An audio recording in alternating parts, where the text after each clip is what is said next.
В маленьком и туманном городке, затерянном среди лесов и холмов, где люди жили в маленьких домах с садиками, и с тех пор, как начиналась осень, на улице становилось все холоднее и темнее, появилась беда.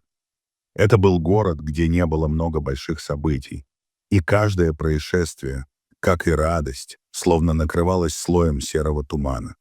Но именно здесь и случилось то, что потрясло всех, и доказала, что даже в самых мрачных уголках мира можно найти свет. Этот город, как и многие другие, был полон животных, которые по разным причинам оказались на улице. Кошки и собаки, курицы и утки. Каждый из них искал себе дом, заботу и теплоту. Но одной зимой, когда метель не переставала катиться по дорогам, в этом городке случилось нечто ужасное. Лейла гуляла по знакомым улочкам своего города. Летний день был жарким, солнце палило нещадно, и воздух казался тяжелым от зноя. Лейла любила эти прогулки, хотя жара заставляла ее часто останавливаться, чтобы перевести дыхание. Лето в этом городке было необычайно жарким, и даже местные жители старались находить тень, чтобы укрыться от палящего света. Проходя мимо старого заброшенного здания, собака заметила нечто странное. На тротуаре прямо на горячем асфальте лежали маленькие тени, которые явно не могли быть частью окружающего пейзажа. Лейла подошла ближе и замерла в удивлении. Под старым деревянным забором, обвивающим разрушенное строение, были три маленьких котенка. Они лежали в беспомощной позе, их маленькие тела были покрыты пылью, а глаза наполовину закрыты. Не хватало ни энергии, ни силы, чтобы подняться. Каждый из котят был обжигающим горячим асфальтом. Лейла почувствовала, как их дыхание едва различимо, и понимала, что они были выброшены, оставлены в этом знойном мире без малейшего шанса на выживание. Лейла быстро подошла к котятам и, осторожно обнюхав их, поняла, что они на грани гибели. Жара, голод и жажда не оставляли им никаких шансов.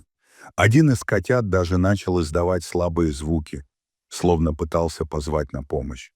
Лейла не могла оставаться равнодушной.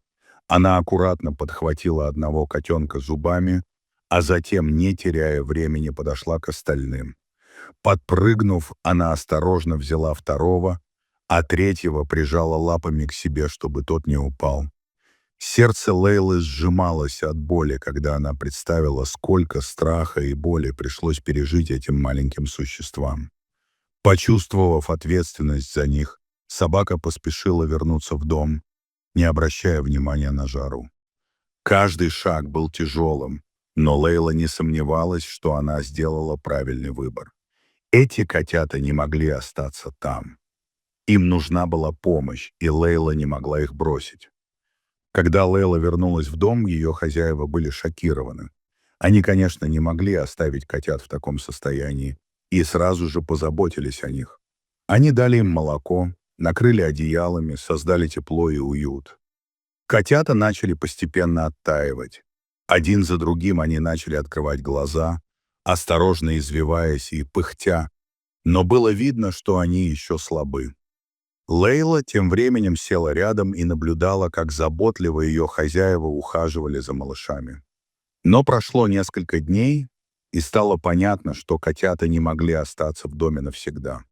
У Лейлы был свой дом, и ее хозяева, несмотря на всю свою доброту, не могли позволить себе держать еще несколько животных. Но на тот момент котята стали частью их жизни, частью их сердца. Лейла, которая и без того была всегда рядом, начала чувствовать ответственность за этих крошек. Она стала помогать им восстанавливаться, как могла. Прошло несколько недель. Котята стали крепче, но Лейла не могла забыть, как они были выброшены на улицу, как люди могут так жестоко относиться к жизни. Однажды она услышала, как ее хозяева обсуждают, что с ними делать. Одни хотели найти для котят новый дом, другие отдать их в приют. Но ни один из этих вариантов не казался Лейле правильным. Тогда собака приняла решение. Она решила помочь им самой. В ее сердце зародился план, найти для каждого из котят семью, которая бы любила их и заботилась о них, как заботятся о ней ее хозяева. Но для этого нужно было рисковать. Лейла понимала, что этот путь не будет легким, и в какой-то момент она даже подумала, что не справится. Но она не сдалась. Лейла привела одного из котят в дом одного доброго человека, который всегда помогал животным. Затем другого в дом молодой пары, которая мечтала о питомце. Котенок по имени Мурчик оказался с ними.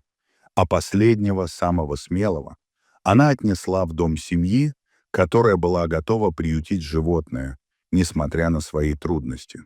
В конце концов, все котята нашли свой дом. Но, несмотря на счастье, которое они принесли в эти дома, Лейла продолжала чувствовать одиночество. Она знала, что эта история не закончена. Внутри нее горел огонь, который не угасал.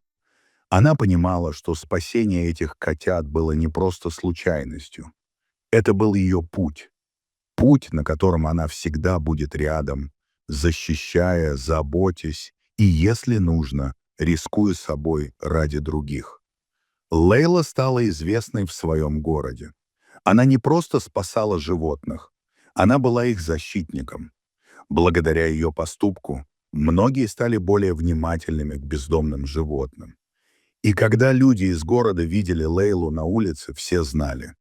Если бы не эта добродушная собака, возможно, сотни других маленьких котят никогда бы не увидели свет. История Лейлы — это не только рассказ о храбрости собаки. Это история о том, как важно не оставаться равнодушным, когда видишь страдания. И хотя Лейла не могла изменить мир, она точно изменила судьбу маленьких котят.